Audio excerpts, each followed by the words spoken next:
কথা বলবো মধ্যক নিয়ে, তো এটা থেকেই আমরা আবার মধ্যক বের করবো। মধ্যক কত পার্সেন্ট? অনেক অনেক কিন্তু অনেক। আচ্ছা আমরা এখন মধ্যক বের করতে চাই, তো মধ্যকের সূত্রটা আমরা একটু লিখে দিই। মধ্যকের সূত্র হচ্ছে L প্লাস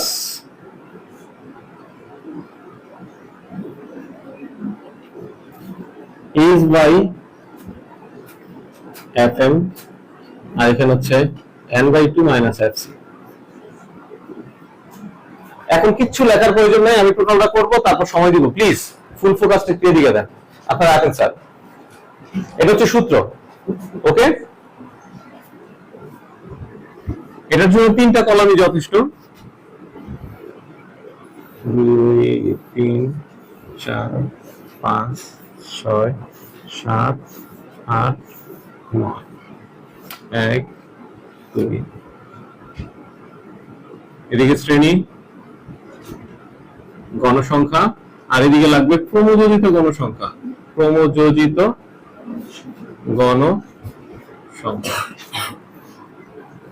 শ্রেণী 31 থেকে 40, 41 থেকে 50, কথা না, 51 থেকে 60, 61 থেকে 70, 71 থেকে 80, 81 থেকে 90, 91 থেকে 100, তাই তো? আচ্ছা 5 6 8 12 5 8 6। এবার ক্রমযোজিত গণসংখ্যা, যেটাকে আমরা দেখো ওর নামটা একটু খেয়াল করো, ক্রমযোজিত গণসংখ্যা। এটা কিন্তু একটা গণসংখ্যা, তার মানে ওর নামের মধ্যে কি থাকবে? ফ্রিকোয়েন্সি কথাটা থাকবে। কিন্তু এই বেটায় শুধু গণসংখ্যা না, ক্রমযোজিত গণসংখ্যা, এটাকে আমরা ইংরেজিতে বলবো কিউমুলেটিভ ফ্রিকোয়েন্সি। Cumulative frequency. এজন্য হ্যাঁ তুমি ফ্রিকোয়েন্সি ঠিক আছে, কিন্তু তুমি কেমন ফ্রিকোয়েন্সি? তুমি হচ্ছে কিউমুলেটিভ ফ্রিকোয়েন্সি। এজন্য এটা হচ্ছে এফসি। এটা কি? আর এই ফ্রিকোয়েন্সিটা শুধু কি এফ। তাহলে শুধু গণসংখ্যা থাকলে হচ্ছে এফ অর্থাৎ ফ্রিকোয়েন্সি, আর ক্রমযোজিত গণসংখ্যা হচ্ছে কিউমুলেটিভ ফ্রিকোয়েন্সি, দ্যাটস ওয়াই হচ্ছে কি এফসি। বুঝছি কিনা? সো এগুলোর মধ্যে একটা ডিফারেন্স আছে কিনা বলেন তো? আর ওটাকে আমরা ছোট হাতে দিয়ে প্রকাশ করি, এটাকে আমরা বড় হাতে দিয়ে প্রকাশ করি। ওকে, সব বুঝে দিব, একটা প্রশ্ন থাকবে ইনশাআল্লাহ। খেয়াল করেন এখন ক্রমযোজিত গণসংখ্যাটা বের করে কিভাবে? আমি কিন্তু না করছি প্লিজ। এই যে 5 এর 5 এটার সাথে এটা যোগ করবে, ডাকগুলো দেয়া লাগে না, আমি বোঝার জন্য দিচ্ছি। 5 6 11, 11 আর 8 কত? 19, 19 আর 12 কত? 31, 31 আর 5 কত? 36, 36 আর 8 44, 44 আর 6। মজার বিষয় হচ্ছে লাস্টেরটা আসলে কি গণসংখ্যার যোগফল। ওকে, আচ্ছা সো বাই এনি চান্স যদি দেখো গণসংখ্যা আছে 60 জন আর এদিক দিয়ে তোমার কাছে 68, তাহলে বুঝতে হবে কি একটা ঝামেলা তুমি করছো। বুঝছি? আচ্ছা আমি বারবার বলতেছি এই দাগগুলো দেওয়া লাগবে না, আমি বোঝার সুবিধার্থে দিচ্ছি। এই পর্যন্ত ক্লিয়ার সবার? এবার আসেন এল। এল হচ্ছে মধ্যক শ্রেণী নিম্নসীমা। এক গণিতের একটা মজার বিষয় কি জানো? একটা জিনিস আরেকটা জিনিসকে টানে, একটা বের করতে গেলে আরেকটা অটোমেটিকলি আসে। তো আমি এল বের করতে গেছি। এল মানে কি? এল হচ্ছে মধ্যক শ্রেণীর নিম্নসীমা। একটা শীট তোমাদের আমি দিয়ে দিব, শীটের মধ্যে A to Z সব লেখা আছে। ওকে, তাহলে এল হচ্ছে মধ্যক শ্রেণীর নিম্নসীমা। এখন প্রশ্ন আছে স্যার আমি মধ্যক শ্রেণী কিভাবে পাবো? তোমার মোট যে গণসংখ্যা, মোট গণসংখ্যা এখানে কত বলো তো?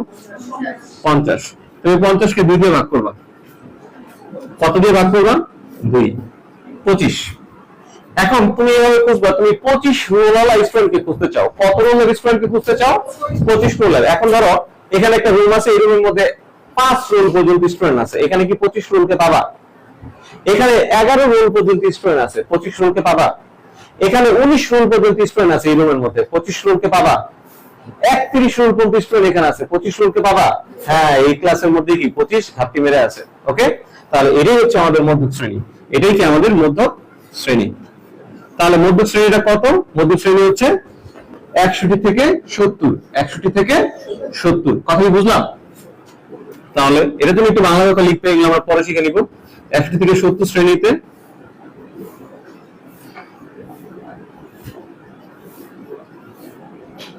মধ্যক শ্রেণী অবস্থিত। এখন আমরা বলছি এল কি? এল হচ্ছে মানে লিস্ট ভ্যালু। এল তো লিস্ট না, এস তে হাইস্ট। লিস্ট মানে কি? আমরা বলি এট লিস্ট এই কথাটা রাখো, মানে কি অন্তত এই কথাটা রাখো। এমন অনেক সময় একাধিক বিবৃতি করি না, এট লিস্ট এই সময় কিছু থাকো, ব্যাপারটা এমন। তো লিস্ট বলতে আমরা কি কম জিনিসটাকে বুঝি, তাই তো? তাহলে এল তো হচ্ছে মধ্য শ্রেণীর নিম্ন সীমা, মধ্য শ্রেণীর নিম্ন সীমা, এটা হচ্ছে নিম্ন সীমা, এটা হচ্ছে উচ্চ সীমা, এটা হচ্ছে নিম্ন সীমা, এটা কি উচ্চ সীমা। তাহলে এটার মান কত, এল এর মান কত বলো তো? 61। কিভাবে আসলে বুঝছি? আচ্ছা, এবার n/2, n/2 এর মানে একটু আগে বের করছি কত, 25। এফসি, এফসিটা একটু আগে জানি কি বললাম, কিউমুলেটিভ ফ্রিকোয়েন্সি, কিউমুলেটিভ ফ্রিকোয়েন্সি। এখানে আবার তাহলে কিউমুলেটিভ ফ্রিকোয়েন্সি মানে কি, ক্রমযোজিত গণসংখ্যা। এখন কথা হচ্ছে কোন ক্রমযোজিত গণসংখ্যা আমি নিব, এখানে তো ক্রমযোজিত গণসংখ্যার অভাব নেই, তাই না? এই এফসি হচ্ছে মধ্যক শ্রেণীর, একটু খেয়াল করতে হবে, মধ্যক শ্রেণীর পূর্ববর্তী শ্রেণীর ক্রমযোজিত গণসংখ্যা। পূর্ব মানে কি আগেরটা, পূর্ববর্তী মানে কি আগেরটা। তাহলে আমাদের মধ্যক শ্রেণী হচ্ছে এটা, এটা পূর্ববর্তী শ্রেণী হচ্ছে এটা, এটার ক্রমযোজিত গণসংখ্যা কি, বুঝলাম? আমি বোঝার সুবিধার্থে এখানে একটু মার্কিং করে দিই, এটা হচ্ছে এফসি আর এটা হচ্ছে এল। এগুলো কিন্তু পরীক্ষা হলে লিখো না, আমি বোঝার জন্য দিলাম। তোমরা স্ট্যান্ডার্ড ফর্মটা বিভিন্ন গাইডে বা বইয়ের মধ্যে সাজানো অবস্থায় দেখতে পাবা, তুমি ওইখান থেকে করবা। তাহলে কত পাইলাম বলেন তো, 19। এইচ তো শ্রেণীব্যাপ্তিরা জানোই, শ্রেণীব্যাপ্তি এখানে কত করে আছে, 10 করে। এফএম এটাও একটা ফ্রিকোয়েন্সি, তবে এমটা হচ্ছে এখানে মিডিয়ান, এমটা এখানে কি মিডিয়ান, মধ্যকের ইংরেজি হচ্ছে মিডিয়ান।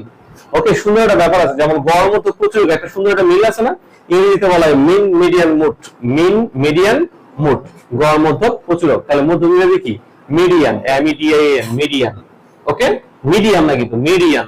ওকে, তাহলে এটা বলা হচ্ছে এফএম টা বোঝানো হচ্ছে ফ্রিকোয়েন্সি, ঠিক আছে, কার ফ্রিকোয়েন্সি, মিডিয়ানের ফ্রিকোয়েন্সি, মিডিয়ানের ফ্রিকোয়েন্সি মানে মধ্য শ্রেণীর গণসংখ্যা, মধ্য শ্রেণীর গণসংখ্যা। তাহলে মধ্য শ্রেণী কোনটা, এই যেটা মধ্য শ্রেণী, মধ্য শ্রেণীর গণসংখ্যা কথা কোনটা, 12। তাহলে এটা হচ্ছে আমাদের কি এফএম রেডিও, কথা বলছি, এটা হচ্ছে 12। বাকি কাজটা তোমরা পারবা। এই 25 থেকে 19 বেলা কত থাকবে বলো, 6, এটা হচ্ছে 10 ভাগ 12, 2 দিয়ে করো, আবার 2 দিয়ে করলে কত, 5, তাহলে কত হয় 66। এখানে প্রায় না লিখলেও চলে, কারণ স্পেসিফিক এরিয়া দিয়েছে, আমি কোনো দশমিক ভ্যালু কিছু দেই নাই। কথা বুঝতে পারলাম?